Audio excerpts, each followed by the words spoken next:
9 a.m. in Beijing and Hong Kong. Welcome to Bloomberg Markets China Open. I'm Yvonne Man. Our top stories this morning. Chinese stocks look set for a strong open when trading resumes after the Lunar New Year holiday. Investors likely to be cheered by travel and tourism data exceeding pre-COVID levels. The PBOC refraining, though, from cutting that interest rate on one-year policy loans as it seeks to shield the yuan from volatility. And China calls on the U.S. to remove sanctions on its citizens and businesses as both countries' top diplomats meet at the Munich Security Conference. All right, it is the big reopen, of course, after that big holiday on the Lunar New Year, and positive data all around when it comes to everything you look at, from rail trips, domestic travel, box office hitting the record during the Lunar New Year, Macau visitors hitting 1 million during that 6-day holiday. Certainly bodes well for what this market open is going to look like after being shut for 6 sessions here. Futures are pointing higher here. You saw what happened in Hong Kong after it reopened last week. So certainly there is some room for catch up here. Futures pointing higher, 720 handle for your offshore rate. We're hovering around those 3-month lows, though, so that fix very closely watched here today as you see how the onshore rate reacts, just given the repricing that we've seen on the Fed, right? The double-digit moves we've seen in yields and treasuries.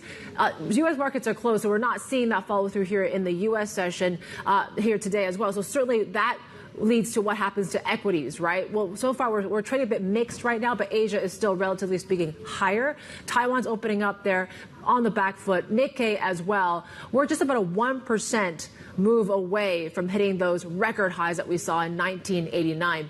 Take a look at when it comes to commodities and FX very closely here, just given some of these, commodity futures in China are reopening here. And we're seeing when it comes to iron ore, there you go. We're up about 1.5%, close to 2% right now. Copper futures also in Shanghai up some 1%.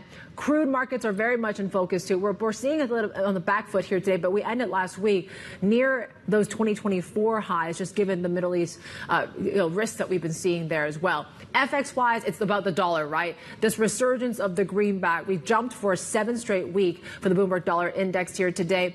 We are seeing the dollar slightly in the back foot, so some strength coming back into the euro, the pound, as well as dollar yen. We're just below that 150 mark here this morning, and we're watching, of course, all the China proxies, the Aussie dollar catching a bit as well. So again, what's to watch? Here's your agenda here today. Onshore markets, of course, and given just the catch-up that we've seen, right? So everything from casino, tech, travel stocks, that's definitely in focus. We talked about the fix. The possible LPR cut. So there was no MLF cut on Sunday.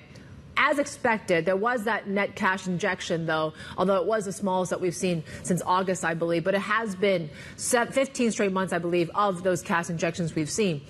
That's certainly one to watch, of course. Take a look at what happened last week, right? And this just goes to show how much we could see that rally continuing on the onshore markets. HSCEI was up as much as 5%. You talk about the Gold Dragon Index, we're up 2% last week. Look at those travel stocks. Trip.com was up 7%. CGG duty free up 15%. So certainly there is some signs here that CSI 300 can continue with this rally after, of course, this Lunar Year holiday. Let's bring in our team right now, Charlotte Yang, our Asia equities reporter, and our chief North Asia correspondent, Stephen Engel, to talk more about this. Charlotte, it looks like we're set for a bullish open. Yes, it does looks like so. Onshore trade could play some catch up, as you mentioned, with the shares listed in Hong Kong, as well as the shares listed in the U.S. So it's really like a positive, travel and spending data we're looking at that surged beyond the level we saw before the pandemic in 2019. And, investors be really, keenly watching, how consumption will play out during this important holiday season, because earlier they have been quite lackluster. With that said, but there is some caveat there. I think Citigroup's estimate that early this morning has showed that per capita spending might be actually still below 2019. But with that said, I think the positivity we saw in casinos as well as Hainan duty-free sales is still likely to give a boost to today's trading. Yeah, I mean, take your pick, Steve. Everything looked good, it seems like, during this holiday. Okay, Charlotte's the good cop. I'll be the bad cop. Go for okay, it. I mean, there's still persistent headwinds to this economy. Obviously, yes. The property slump, confidence still is quite shaky. Consumption of durable goods like cars is showing some weakness. So travel blip upwards, and it was a good number upwards. 74 million tourist trips during the 7 or 8 day travel period. Total spending up nearly 8%, 36% increase in railway trips. So during the Lunar New Year holiday, yes, consumption picked up. But can it last, and will it last? And is there enough, dare I say, I'm not the kind of guy that says it needs government stimulus to boost the economy, but right now they do need perhaps more monetary stimulus. They've tried the fiscal stimulus, but perhaps monetary stimulus, which we'll talk about in just a second. But again, there are headwinds in the economy, and we'll have to see as we head in 2 weeks' time to the National People's Congress, what kind of policy might come to keep this momentum going. Yeah, you talk about the policy, Charlotte. I mean, there was no cut to the MLF. What can we expect in the following weeks or even days? I mean, the LPR is tomorrow. Yeah, so I think investors will be very happy to see if there is a cut in LPR, as economists are expecting. And I feel like the most important thing for equity market is to keep this momentum building for this week. Remember, early before the holiday, the national team stepped in. We had a new CSRC head, and we saw the CSI bounced off from the 5-year low for 5 sessions. But we have to keep that the momentum going, and then we have the big sessions coming up in March, and then that's where investors will focus on, the GDP target as well as what kind of budget we'll see. Yeah, I mean, what else should we see in terms of? Well, again, I'll play the bad cop. Look at the number of for FDI, foreign direct investment, dropped off considerably in 2023. Not unexpected. I mean, there's geopolitical concerns. There's all kinds of questions in the international market about the investability into China right now, and how the private sector has been decimated, and how the Communist Party has taken over more management of various state agencies and the like that we saw the previous March when Xi Jinping took a president's-busting 3rd consecutive term, and he put his own loyalists in positions of power and put the Communist Party in positions of state organizations, government organizations. So FDI, yeah, it's pulled back. Also, foreign investors chasing other yield elsewhere, higher interest rates in the United States, Japan on the upswing. China took, the hit. And in some ways, the fact that they didn't cut that MLF, I think it was expected, but in some ways a bit of disappointment, because in some ways it goes to show that weaker renminbi is restricting them from really easing aggressively. Absolutely. So they're trying to do that balancing act, spur some growth, but also at the same time not exacerbate the weakness in the yuan right now. So we'll have to see on the 5-year loan prime rate, which will likely get a decision this week, tomorrow, I guess. And that's the benchmark, if you will, the reference for mortgages, which is, again, a massively battered part of the economy. But on that FDI, I wanted to say FDI in 2023 for foreign businesses in China and investing down 82% to the lowest level since 1993. So that, the numbers don't lie as far as international sentiment towards China. Let's see, though, as Charlotte said, whether momentum continues. And that pessimism that we really saw in January kind of changed in an aberration in February, which we're in right now because of the Lunar New Year holiday.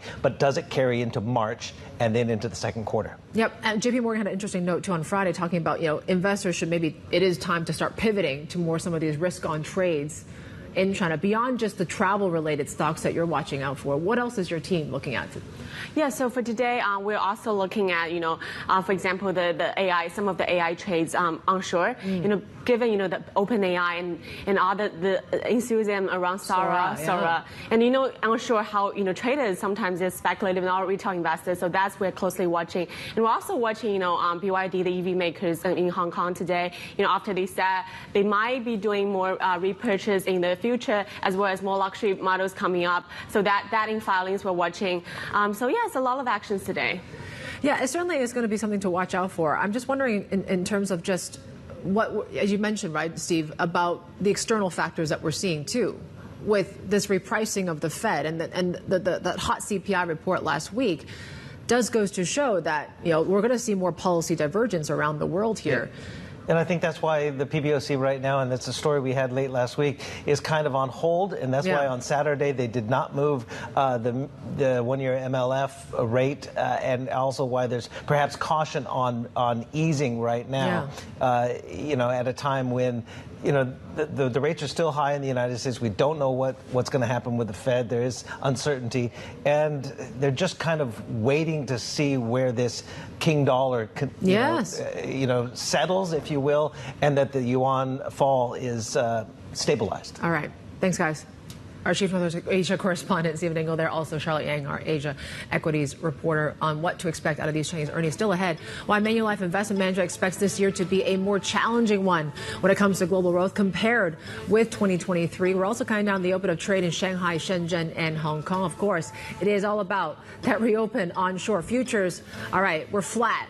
Now, erase some of the gains in the last few minutes or so. This is Bloomberg Markets China Open. Good morning.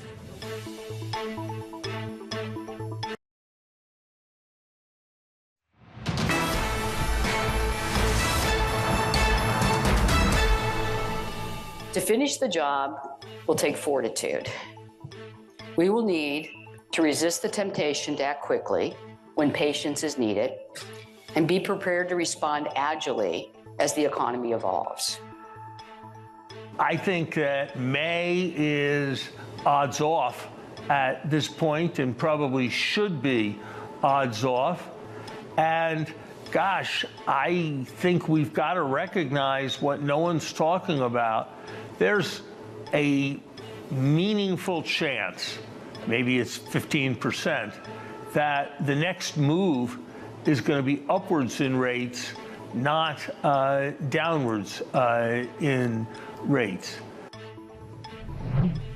All right, that was Mary Daly, the San Francisco Fed president. Also, Larry Summers, the former U.S. Treasury Secretary and Bloomberg TV contributor, discussing, of course, what this whole hot CPI, PPI print that we got last week really means when it comes to Fed policy. And obviously, we have seen that repricing, where basically traders are pricing in, once aggressive rate cuts to now something that's a little bit more aligned to what the Fed's been projecting as well. Options and what traders are saying about 90 basis points of cuts this year. In terms of A50 futures, of course, it's still that reopening that we're watching out for. Looks like we are set for a higher open here today. Is it going to be the year of the dragon opening up with a roar, or just a bit of a bounce here? That certainly is one thing we're watching out for very closely. Asia is looking pretty good here this morning. 720 though, offshore and be very much watching that weaker yen. Ren, I should say. When will China stocks enter that bull market though? That is certainly the big question that we're asking everyone here today, just given what we've seen, everything from a new CRC regulator, the state support measures we've seen. Let's bring in Luke Brown, head of asset allocation Asia at Manulife Investment Management. Luke, it's great to have you here in the region. Are we likely to see a bull market in China? Well, first of all, thank you for having me. Great to be here. So it is the year of the dragon, and I think the numbers we've seen so far, there's some fire. Certainly the travel numbers are supportive and going back to pre-COVID levels. So this is perhaps a catalyst, and the catalyst that all of us investors that we've been looking for. Now, I would temper that a little bit. So there's a saying, it's darkest before dawn. I think the sentiment for allocation to Chinese equities in particular, certainly with the struggles that you've seen in the property market and deflation that we've seen in China, have led to allocations being strained. And indeed, you've seen foreign domestic investment falling to incredibly low levels. Now, quite often what you see as an allocator, depending on your time horizon, is that these are forward opportunities. And I think selectively you are getting to a point where China, Hong Kong equities become a much more attractive proposition to take risk asset allocation to, with a view to that return to positive markets. Would you say, the fact that every benchmark we've seen has been quite oversold in Greater China, I'm just wondering, have the easy gains been played out already in terms of attracting foreign inflows back into this market? Is that still something of a bit of a question mark? It certainly is, and I think the challenge the PBOC faces, there's been a lot of talk over what could be done, soft measures coming into play, but I think as investors we're looking for something more tangible. It is that catalyst that's really going to give confidence to international investors that the worst is over and that the prospects for China are returning to the growth path that we're all looking to see. Just want to flash real quick that renminbi fix that's just crossing 710.32. That's quite a both size, stronger fix here to try to at least anchor some of the weakness that we've seen when it comes to the offshore rate. We'll see how the onshore rate trades in about half an hour's time, because really it has weakened in the last 6 sessions or so. So certainly one to watch. Luke, I have to ask you though, you just launched this new fund, the Defined Return Fund. Tell us a bit more about it, because in some ways you have a mix of U.S. government bonds. On the other side, you're playing the Hang Seng as well. Yep. Tell us why. Well, what we try and do at Manulife is meet our customers' needs. And a lot of the conversations we've been having over the past 6 to 12 months is sort of two sides of a coin. Clients are thinking, when should we reallocate to Chinese, Hong Kong equities because levels are so suppressed? Look at the Hang Seng, is trading at levels not seen for the past 25 years. Valuations are very attractive, but at the same time, being concerned that there could be further downside. So the purpose of a defined return fund, as you say, is to give confidence of capital security driven by the allocation to US Treasuries, and at the same time give potential upside to our investors through select exposures to the Hang Seng, Hong Kong equities in this case, but with no downside risk to equity markets. Why do you think is Hong Kong the best way to play it, this total China recovery story? It is very much a China recovery story, and it is aligned with our But compared to more playing strategic other parts views. of the market, onshore rates or CGBs, for example? Or, well, as much as anything, I think it's familiarity of investors and what they are looking to take exposure to. Sure. You know, it is recognising, if you look at the valuation gap between China, Hong Kong versus the rest of the world, US in particular, Asia trading at 8 times multiples versus the US sort of 18 times. Now, obviously, you need to be cautious. Is this a value trap or is it a value opportunity?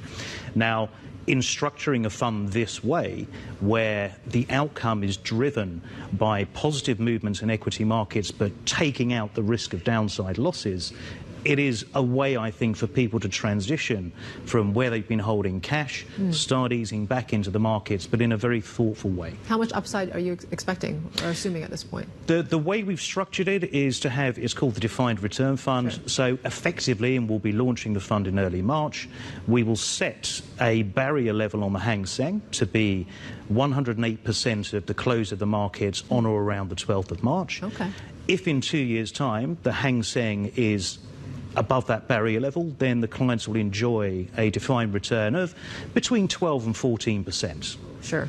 I was going to ask you too, just given, I mean, obviously the market's waiting for any sort of policy signals of whether we can see more cuts, fiscal change, and if not. I'm just wondering, just given the external factors, when we have a Fed that's still not committed to when they're going to start cutting rates in some ways, and in fact, a hot inflation print seems to be that they might be more prone to another hike or than cutting. I'm just wondering, do the external factors here, how does that really play into how and when the PBOC is going to move?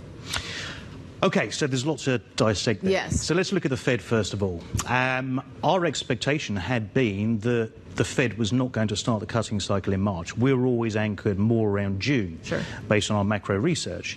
Now, it's possible that it could even be later than that. And the way we're looking at things at the moment is that the Fed will be cutting later and more aggressively than had previously been priced in by the markets. And I think that's more aligned with the Fed speak that we had seen. In terms of the Fed possibly raising rates as the next move, I don't think that that's probable. It is, of course, possible. It's going to very much depend on the heat in the US economy, in inflation numbers, in wage settlements. But if I look at what is likely for the US economy, I think we're probably talking more about an earnings recession than an economic recession. Okay. Okay, so that's one thing I would look at. Now, how does that influence and then anchor the rest of the world? Well, you're starting to see divergence across the various central banks. I think the European Central Bank, the economy is under pressure. You're probably going to see the Swiss and the European central banks move to an easing stance sooner rather than later. In the UK, obviously very familiar to me, I think there's a lot of pressure there. But at the moment, the economic data, in particular the stickiness of inflation, is kind of tying one hand behind the Bank of England's back, so we watched that. Yeah. This is all then going to feed across to Asia. And what is it going to mean for the ability for the PBOC to take action? Yeah. You talked about the yuan, its recent weakness. That is really stifling, I think, their ability to take direct monetary action. Yeah. So is it more likely, therefore, that we're going to see fiscal stimulus? And I think you could do. And if that's targeted to those distressed sectors, particularly property, I think, that's going to be a huge fillip for the market. And again, it goes back to that point of what's going to be the catalyst to drive FDI investment, and what are we as international investors looking for in terms of policy movements to underpin the markets and give us confidence that we're going to move to a more positive trajectory. If we're going to see more central bank divergence more so than the uniformity we've seen in the last couple of years, in particular when it comes to developed markets, what does that mean for asset allocation then, right now? Well, we have to be nimble. I do think that, these kind of markets afford a lot of opportunity. And I think you need to look at it in terms of divergent policy.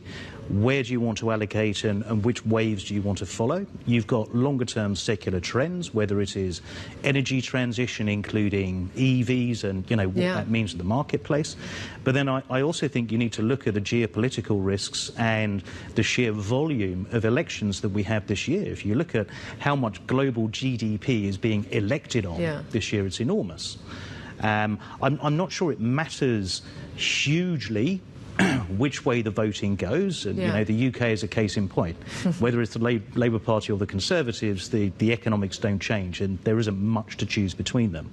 But I think from a political point of view and the stance, certainly if you look at the US, the Biden administration versus a potential return of Trump, what might that mean for international negotiations and those geopolitical factors that we've seen emerge over the past 2 years and continue to dominate a lot of the market landscape? Luke, it's great to have you here in the region. Luke Brown there, head of asset allocation for Asia at Manulife Investment Management. Just want to check in how the pre-market is doing in here in Hong Kong. Of course, obviously, since we saw near 5% gains last week after that reopening, we have seen things peter off a bit here at the open, at the pre-market at least. We're flat this morning. A50 futures also are seeing a bit flat this morning as well. This is Bloomberg Markets trying to open. Your reopen of the onshore market just about 7 minutes away. This is Bloomberg.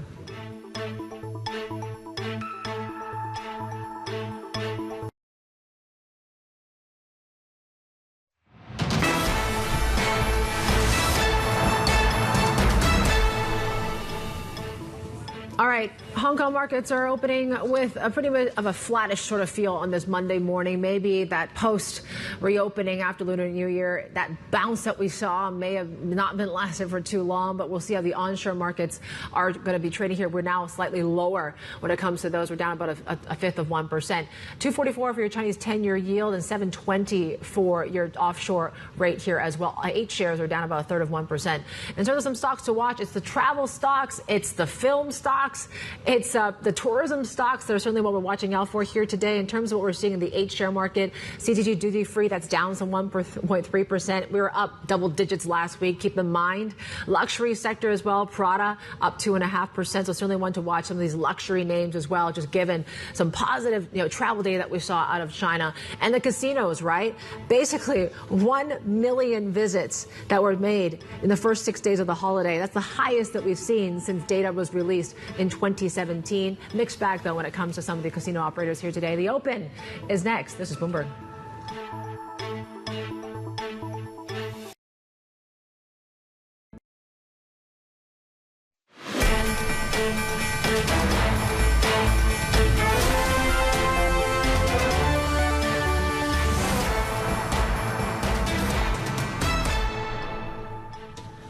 You're watching Bloomberg Markets China Open. It is the big reopen, of course, of the onshore market here after that 6-day holiday. Of course, certainly there's a lot of talk about the Year of the Dragon. It's an auspicious one. It's a fiery one. We certainly saw fiery data when it comes to holiday travel. Certainly when it comes to railway trips, domestic trips, box office hits. Also when it comes to Macau casinos and the amount of people that visited.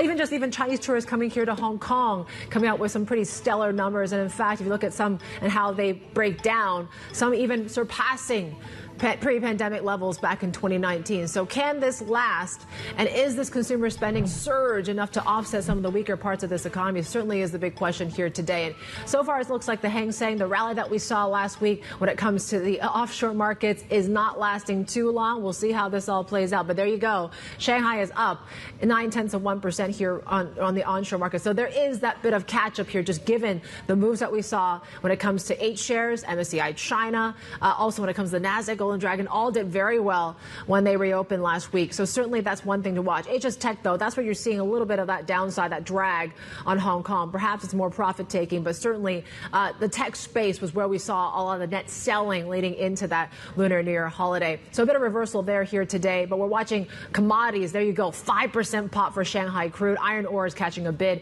And you take a look at how it is onshore. I mean, we're marginally higher now, but in terms of what the mix is looking like, this doesn't look like a broad-based rally. In terms of it's quite mixed. In terms of the sectors that are actually gaining, it's the consumer staples, certainly the travel sector and the holiday and the tourism stocks is certainly what we're watching very, very closely here this morning. But developers certainly one that's on offer here today. And you take a look at what it comes to in terms of the onshore rate. We're all going to watch that very closely, just given the weakness that we're seeing in the currency and the offshore rate. Given the resurgence of the dollar, right, this U.S. exceptionalism, the better than expected inflation data that's fueling this dollar rally and yield differentials once again, that's giving the PBOC still a bit of, I guess, hindrance here in terms of how aggressively they can really ease. Guys, can we put up the onshore rate there if we can, just to show how things are playing out here at the open? Other stocks that we're watching very closely, of course, is the travel stocks, right? Here we go. Let's see how this all plays out here. Of course, obviously, the onshore, A-listed stocks is what we're focusing a little bit more on, like China Tourism Group, Duty Free, for example, Trip.com, which saw amazing gains there. Look, we're seeing there 3% pop for the A shares for CTG Duty Free. Macau casinos, Wynn Macau's down some 2%. So it is a mixed bag here and how you're looking at Hong Kong, how you're looking at Shanghai here. The tech space certainly is one to watch. JP Morgan had an interesting note on Friday saying, look, it's incrementally looking a little bit more positive when it comes to Chinese stocks now. And the outlook looks to be maybe time to pivot to more risk on trades in China. That's the note coming through from Marco Kalanovich as well as Wendy Liu. But there you go. You're seeing that sell-off when it comes to tech here. JD.com down some 2%. There was a report from the Telegraph that they're looking to explore a takeover of the UK electronics chain Currys. Also, BYD says to make a plan to repurchase shares on the 8 shares. There not much movement there when it comes to the stock here this morning. But there was some news about launching more high-end luxury models this year as well. AI stocks. There you go. One thing to watch out for here today. So the OpenAI launching this new product called Sora. So certainly we're watching AI stocks across the region here. You're seeing SenseTime up some 3.5%. Anhui, iFlyTech up close to 7% this morning. Baidu, though, is lower. Let's bring in Jason Loy, head of APAC Equity and Derivative Strategy at BNP Paribas, joining us here on set. Happy New Year. Happy New Year. It's the year of the dragon. Can we see markets roar? That's a great question. I think so far we've seen some rising anticipation into the year ahead. I think, in fact, we saw a positive opening. That being said, I think there's all down to policy. So far, we've seen quite a bit of very robust tourism number, but sometimes people may look at it as a glass half empty because while the number of trips are up, some people will say, hey, what about per capita spending? We have seen a similar episode back in the October timeframe as well, where the number of trips are very high, but people were a little bit unsure about the number of spending. Yeah. So what would it take for a bull market to take flight in China here right now? You talked about policy signals. What's still missing? And what really has changed the most for you in the last few weeks in terms of the signals we've seen from policymakers? Sure. I think there are a couple of things that really changed over the past few weeks. Number one, I think last time we talked about the triple R cut. That was very important because of the way, the manner is being delivered. Number two, you actually have seen the government-related entities stepping up on the ETF purchases, which created stabilization in the market. But looking ahead, I think the most important event will be the National People Congress, where they will officially announce the growth target. But more importantly, whether or not there's a credible set of policy that can actually get us there to that growth target. And do you think it's going to be still 5% in terms of that growth target? So we did a sum of the parts. When you look at all the proposal from individual provinces, it will land around that 5%. I think the question is, okay, if it is 5%, what are the policy that can actually get us there? You've been tracking a lot of the ETF inflows, which have been basically records. In terms of the national team and what they're doing to try to restore confidence, and they're mostly targeting the CSI 300 here right now, but how do you think this is, is it enough right now to really restore that confidence in this market? Sure. That's a great question, because when we look back at previous kind of market stabilization measures, the ETF purchase is relatively new. Back in 2015, 2016, there was a little bit more stock selection, whereas this time around it's a lot more ETF driven. And you actually seen official announcement stating that they will buy a broader set of ETF, they will buy more, and they will continue to do it until market stabilization. If you mention about specific ETFs, there's no official announcement, so we cannot tell which one they are buying exactly. But what is interesting is that 1 week before the Chinese New Year, they started to buy more CSI 500 and the CSI 1000, which is new. And so for us, that seems to be that they're broadening that scope and hopefully trying to reinforce the message that they do care about market stability. So in terms of capturing the upside, what's the best way to play it right now? Do I still buy an ETF? Do I track what the state funds are buying, or what sort of is the theme? Sure.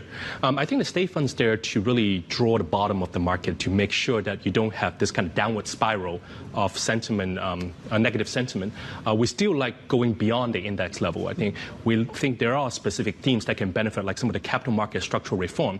We talk a lot about Japan corporate governance reform, but China's having its own version as well, where you see a lot more buybacks and you see company hiking dividend. On the other hand, when it comes to growth, if you have a 5% growth target, that means some industry will have to step up. And so in that sense, we like some of the up midstream industry that benefit from some of those pro-growth measures. Interesting. We don't talk much about the corporate governance in China. In terms of these capital reforms, what do you think are you seeing the most change? And who benefits the most? Sure. I think the most change is that the willingness of the companies start doing buyback, because historically we don't talk much about buybacks both in onshore China and in Hong Kong, but you've now seen companies announcing buyback that's more than 1% of the market cap. Previously they do like maybe 30 basis points, and now you're starting to see more and more of that.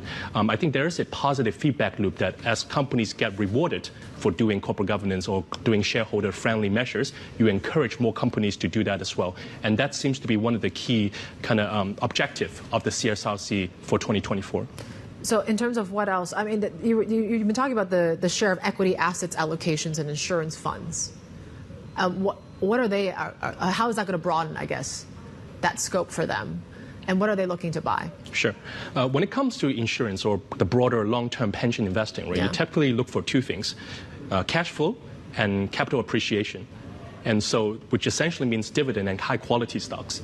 And these tends to be the larger cap stocks. So that's why it is understandable that if you think about from an allocation standpoint, the insurance or pension company will naturally gravitate towards the large cap because of those qualities. And it's both offensive and, you say, defensive. That's right. That's right, because when your 10-year government bond is yielding 2.5%, 2.6%, owning stocks that give you 4% dividend yield is actually quite appealing with the additional prospect of long-term appreciation. Yeah. You mentioned about policies. I'm just wondering in terms of the signals that we've seen, that MLF, which they did not cut yesterday. Is this a sign that maybe external factors, if the Fed is still unsure of when they're going to start cutting rates, is that only going to delay the cuts that people are projecting still? Got it. I think you mentioned earlier about the U.S. dollar being extremely strong. So I think part of that decision is probably because they don't want to make renminbi too weak. But also interesting to see that part of one of the publications of the PBOC actually mentioned the possibility of lowering LPR without lowering the MLF. So we have the LPR decision coming up tomorrow. So that will be an interesting way to observe that whether or not they are using other tools to provide more support measures. Jason, it's great to have you. Jason Loy there, head of APAC Equity and Derivative Strategy at BNP Paribas. And let's talk more about the economics as well, because our team at Bloomberg Economics thinks the PBOC may be falling behind the curve with this decision to keep its key rate steady. For more, let's bring in our economist, David Chu. I mean, the fact that they're not cutting rates for the MLF, what does that tell you about how the PBOC is thinking here right now? Well, first of all, we think it should have cut. But unfortunately, it didn't. I think one of the reasons is that the PBOC delivered a 50 basis points triple R cut effective earlier for the month, so that maybe the PBOC think, okay, for this month, the stimulus is enough. And we also had a good number, credit number in January, and we also have some we just cite the external pressure from the dollar side. So I think these are the reasons behind the PBOC's decision. But I think that it has a risk because if you look at what happened yesterday, the PBOC started with easing, but then it slowed the pace. So it led to the worsening of the sentiment in the market. So that I think for this year, the PBOC should do more than last year to raise the sentiment, but it didn't. Yeah. Did you think the Lunar New Year holiday data that we got, did that influence the PBOC in any way? Well, I don't think so. If it has, it should be very minor influence, because we know that as a central bank, it usually looks at the 3 months or quarterly or even half-year data, not only one holiday data, because the lesson told us that for last year, we also saw some rebound during the holiday season. For example, the Lunar New Year holiday season or the National Day holiday season. But all this didn't last long.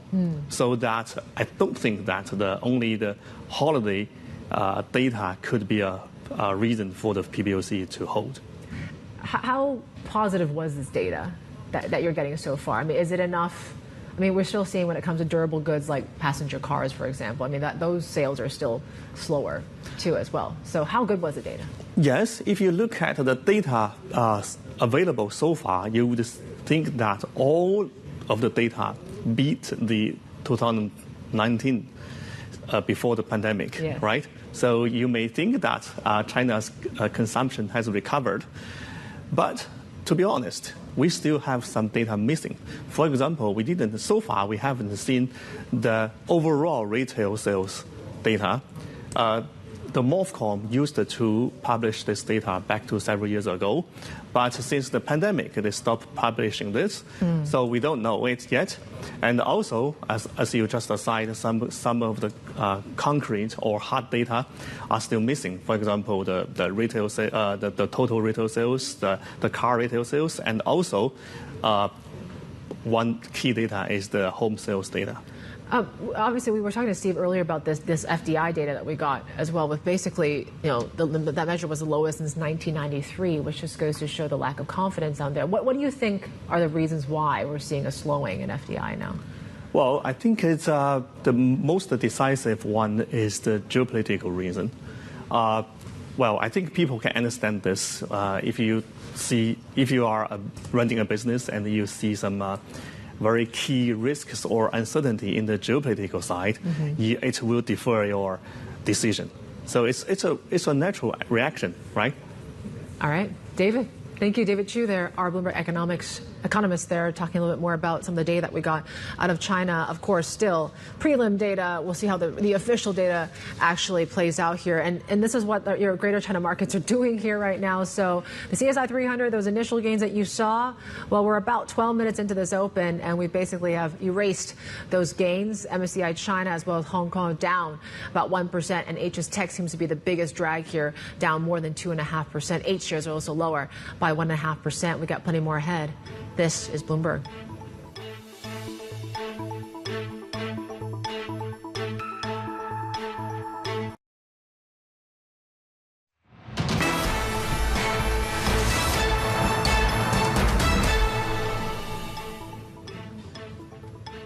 All right, we're looking at these markets, and it's basically we're swinging between gains and losses when it comes to the onshore markets. But in fact, we're not quite seeing the more sort of robust reopening as we thought, and given what we saw in the Hong Kong session last week. So certainly that is a bit of a disappointment. Perhaps there is, obviously there's positive holiday data, but then again, no MLF cut. Maybe there is still a bit of a disappointment from there. MSCI China and also Hang Seng, we are selling off here, seeing a bit of reversal across those markets as well. Let's focus on some of the geopolitics. Beijing has called on Washington to lift sanctions on Chinese businesses and nationals. The Chinese Foreign Minister Wang Yi made the appeal to U.S. Secretary of State Antony Blinken on the sidelines of the Munich Security Conference. Today, rejecting decoupling has become an international consensus. Those who attempt to shut China out in the name of de-risking will make a historical mistake. The ocean of the world economy cannot be cut back into isolated lakes. The trend towards economic globalization cannot be reversed. Let's go to our Asia government and economy correspondent, Rebecca Chung-Wilkins, joining us now. What came out of this meeting? Well, we had sort of this hint again at some of those tensions between China and the US, despite the sort of somewhat of the rapprochement that we've seen again. These two sort of central issues. One, and probably the most important being this issue of sanctions. So China once again pushing back against what it sees as sort of unilateral efforts to sanction it.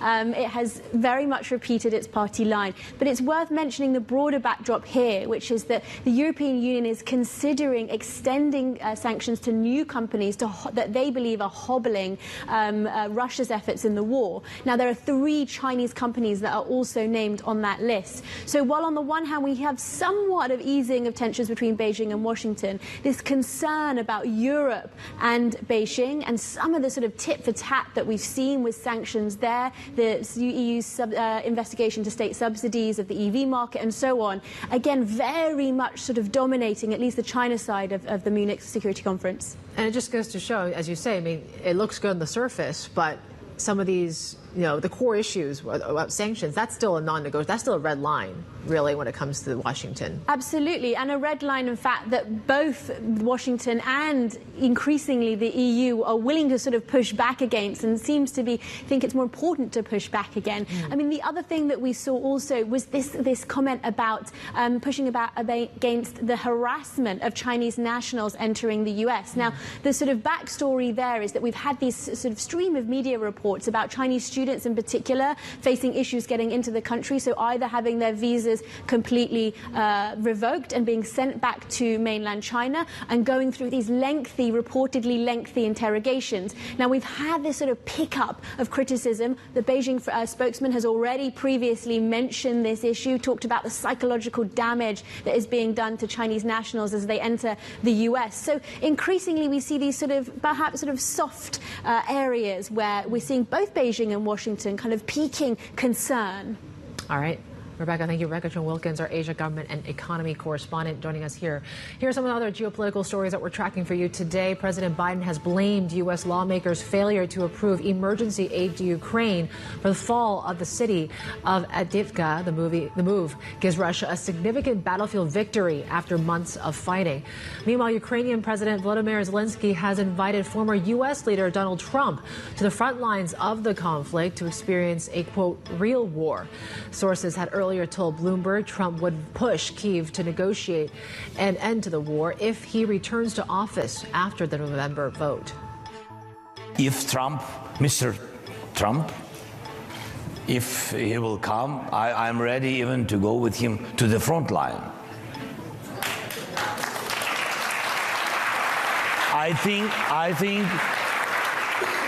think if we are in dialogue how to finish the war, we have to demonstrate people who are decision makers what does it mean, the real war, not in Instagram. More than 300 people have been detained in Russia after the death of prominent Russian opposition leader Alexei Navalny. According to the AP, hundreds of people in dozens of Russian cities gathered in ad hoc memorials with flowers and candles, joining tributes around the world.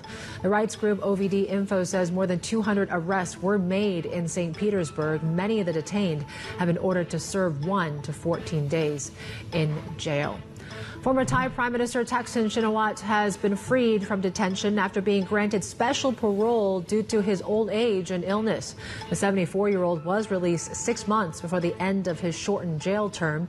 Thaksin was sentenced to 8 years in jail on corruption charges after his return from a 15-year self-exile in August.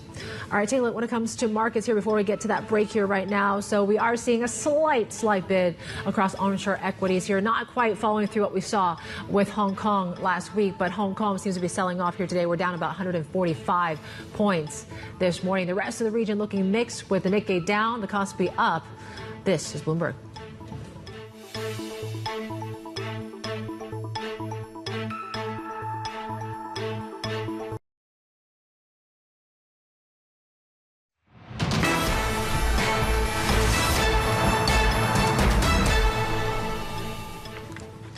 All right, we're going to get A lot of happening here when it comes to the eco side this week. We have the Bank of Indonesia, the Bank of Korea, with rate decisions both likely to stay on hold. We also have the Fed minutes coming out on Thursday as well. So any sort of policy signals in terms of cuts certainly is one to watch. And I think we have at least 6 Fed officials that will be speaking this week as well. So are we likely to see a bit more repricing here of those rate cuts being pushed back as well? And keep in mind, tomorrow is going to be that China LPR. Consensus seems to think we're going to see a 10 basis point cut here as well. And take a look at when it comes to wrapping over the week, new home prices in China. That's certainly one to watch. And earnings. NVIDIA, I guess, has to be the biggest one this week. So that could be a big litmus test for, of course, this U.S. equity market if we can continue on with the gains that we've seen. BHP, that's tomorrow. Rio Tinto, those are some of the big ones in terms of the Aussie miners as well. We have Trip.com, Qantas, so some of the travel-related stocks. And, of course, the banks. So HSBC, Stanchart, and Hang Seng Bank all are reporting this week as well. So certainly a lot to watch out for in terms of the check in the markets here. In terms, AI stocks, that certainly is the big focus here today. So you have updates on OpenAI, on Sora. This is the new product that they're going to be launching. Google models as well. There's been some updates there. So you are watching the likes of iFlyTech. It was flying up some 5.5%. SenseTime's up 3%. Baidu, though, interesting enough, is down. Perhaps there was some solid gains among the tech space last week, and we're not quite seeing that here right now. We're down 2% across the HS Tech benchmark. And Macau casinos as well. Some of these big consumer names that rallied hard last week in Hong Kong. We are seeing a bit of profit taking perhaps here today, all down close to 2 to 3% when it comes to Wynn Macau all the way to SJM there on your screen. In terms of movers across the region, Nintendo is certainly the big one here. So the company basically delaying the launch of their Switch 2. So now they're pushing this back to 2025 now. So quite a bit of disappointment here for all you Switch fans out there, myself included. We're down more than 6% for Nintendo. Coming up in the next few hours, we'll be hearing from Indonesia's tourism minister, Sandiaga Uno, after the country's latest presidential election. Plus, we're going to speak with Marriott International's APAC president, Rajiv Menon, after its latest earnings beat the street. That's it for us here at Bloomberg Markets China Open. This is Bloomberg.